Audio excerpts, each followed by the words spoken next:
Take your time to make a real match and like don't settle for anything less than that really suits you.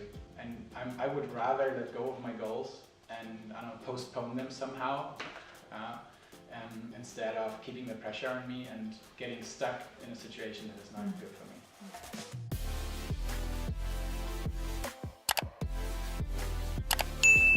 Welcome, welcome, welcome. Today with us we have Thomas. Ding, ding, ding. Welcome, welcome. Who is one of our ARC alumni and who has been brave enough to sit down with us today. So we always ask the first question, who are you and what are you building? Alright, hi, my name is Thomas. I'm 29 years of age, here living in Berlin with Astrid in the same town.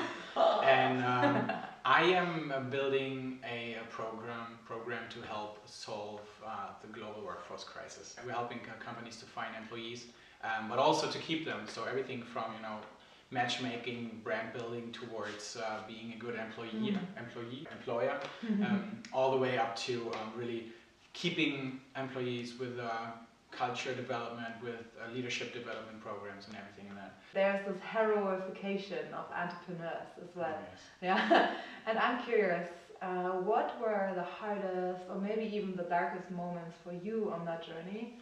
And what helped you? First of all, I totally agree that entrepreneurship is not that heroic. All those influencers, they show the story of a great lifestyle and everything. What they don't show is what's happening when they're not motivated, when they're not looking in their best. So the first struggle was to find something and to stick with it over a long time. Even after 2-3 years of not making money, do you still want to do it? Are you still believing in that topic? I was working in a field where I wasn't sure of that, but I also didn't know to ask that question.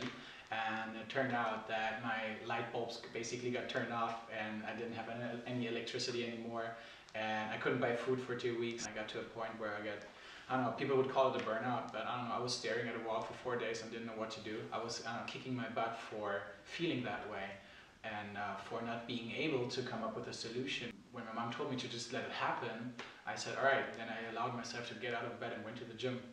And after a couple of days, I started to be able to do something again. And I also learned that I still didn't want to give up on me being an entrepreneur. So really with the back to the wall, not knowing what to do, not having any money, when you feel like you're a smart and brilliant guy and are very optimistic, enthusiastic, and you got skills, and you just don't make money with what you do, that frustrates you.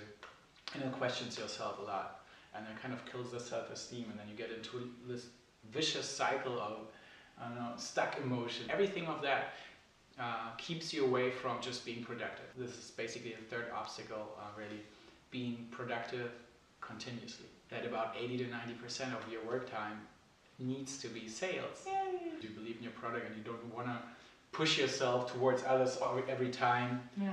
But you need to do that. That's what you have to do. You have to go and annoy people with what you got. I've met you as this incredibly optimistic, super happy kind of person. What has helped you in that moment that you were like, I'm back on track? I needed to first learn that I was playing on the wrong field. I was playing basketball on a football field and I didn't know it. You want to put out there, you first need to understand, is there a market and is that something that, I don't know, fits you and suits you, that you're able to play. And if it doesn't, change it and test and try out things until you find something that fits. I stopped working in the financial industry. I just, cut off my mentor and then I started just doing some regular jobs, trying to sustain my life, of course, but also I was taking that time to figure out what I want to do. Then the next step was I got a call from a former friend that they were looking for a sales guy in Berlin making sales calls, and each sales calls usually takes an hour. I was like, oh yeah, that's me. So first I didn't make any sales and I was really questioning myself. And then I had some really great coaching impulse from that business owner. He told me to forget everything I've learned over the last years, and he told me I was not allowed to make a sale, not allowed to make a pitch until they've asked at least 3 times in that phone call what it really is about. And then I started being myself again, bonding with people, building a connection with people. So I was really talking about their cats and their dogs and their children and the weather and all that stuff, that's just small talk, but really going deep with that. And then after half an hour, they say, wow, whatever you do, we trust you. I'm like, okay, this is cool. All right, now buy my product. So eventually I got to stay there for 1.5 years. I was even making more than my head of sales because the clients I closed, they stayed after 1.5 years. All right, I've grown enough. I can go out there again and do it by myself. I found a guy who was good at executing, so we started an online marketing agency, and after a short time, I was talking to many potential customers. Most of them said, all right, online marketing for selling my product is nice to get more deals in, but I need employees to work off the existing deals. And then I was like, okay, now we're doing online marketing to help products and services to be sold.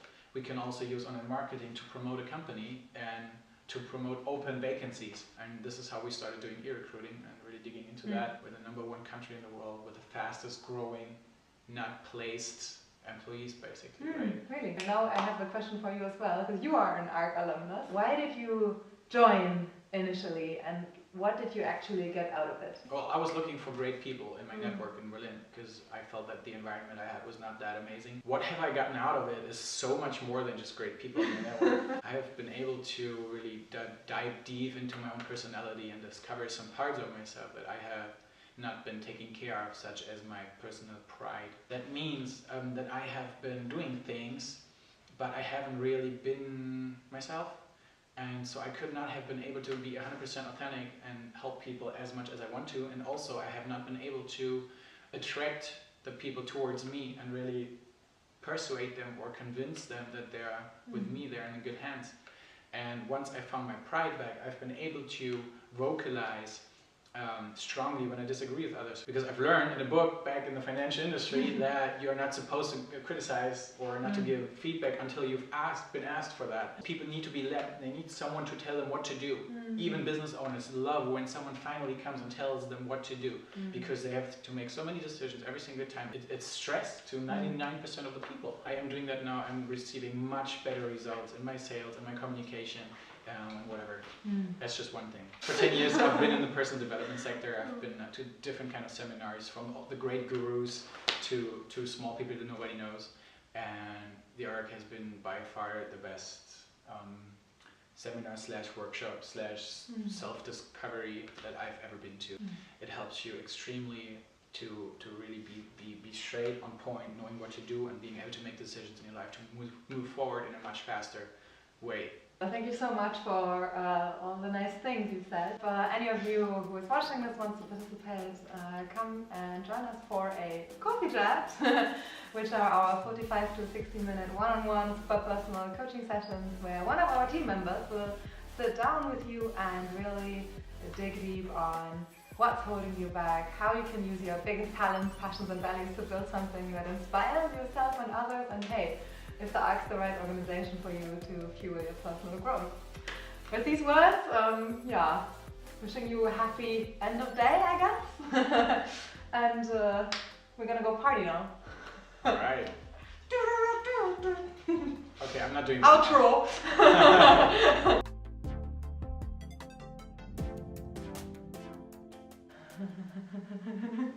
Okay.